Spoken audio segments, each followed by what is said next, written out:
আসসালামু আলাইকুম ভিউয়ার, কেমন আছেন সবাই? আশা করি সবাই ভালো আছেন।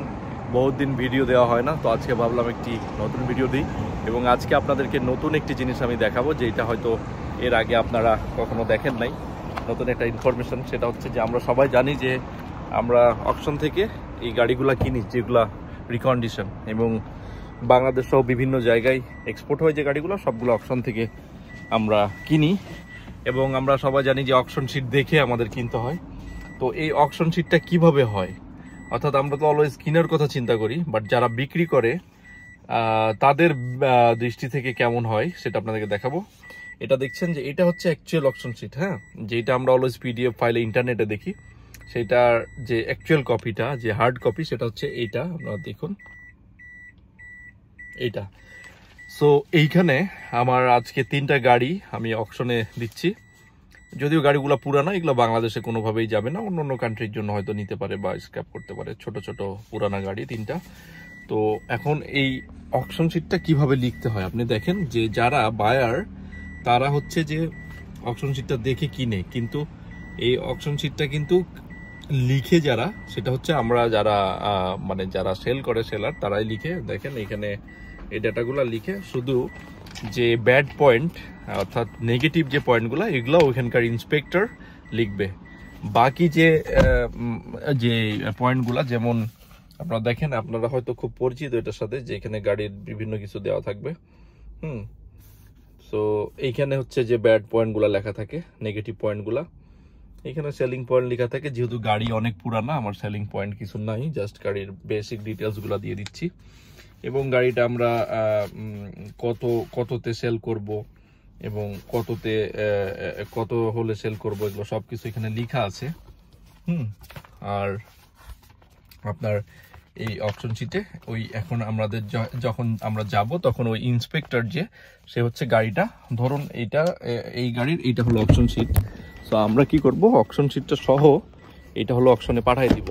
ট্রান্সপোর্টেশন কোম্পানি এটা নিয়ে যাবে। দেখেন পুরানা একটি গাড়ি, একবারে পুরানা স্টিমা, 2005-এর মডেল।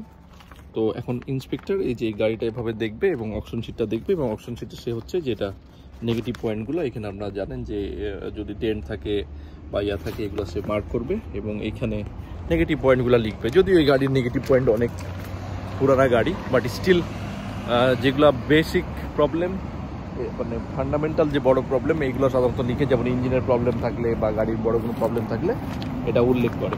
তো এই দেখেন আমার এই গাড়িটা যাচ্ছে, এটার অপশন শিট হচ্ছে এইটা। আবার আরেকটা গাড়ি যাচ্ছে, সেটা হচ্ছে যে ভিডস, এবং এগুলো যাবে না, এগুলো আমি লোকালে ইউজ করি, ওই প্রাউড আমি ইউজ করি। আর আরেকটা যেটা গাড়ি যাচ্ছে, সেটা হচ্ছে এখন আমি এটা নিয়ে গাড়ির মধ্যে রেখে দিব।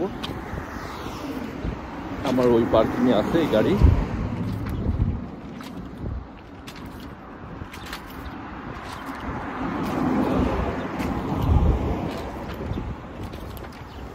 এই যে এইটা হচ্ছে ভিডস। সো আমরা কি করব, এই গাড়ির মধ্যে এই অপশন শিটটা রেখে দিব।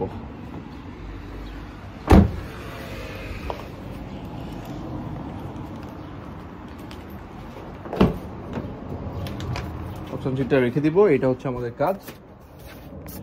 এবং তারপরে ওইখানকার ইন্সপেক্টর যারা, ওরা এইটাকে, আমরা ইনস্ট্রাকশন লিখে দিছি, শুধু ওরা চেক করবে এবং খারাপ পয়েন্টগুলো ওরা লিখে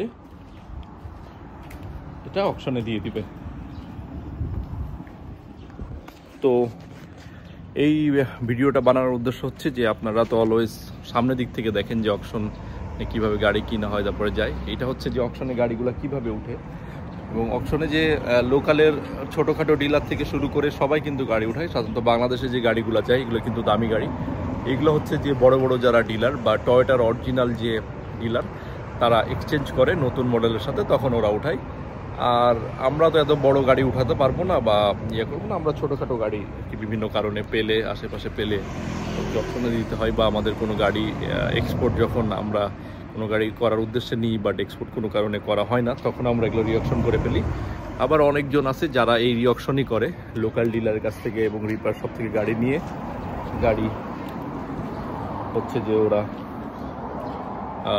অকশনে পাঠায়। তো আশা করি ভিডিওটি আপনাদের ভালো লেগেছে।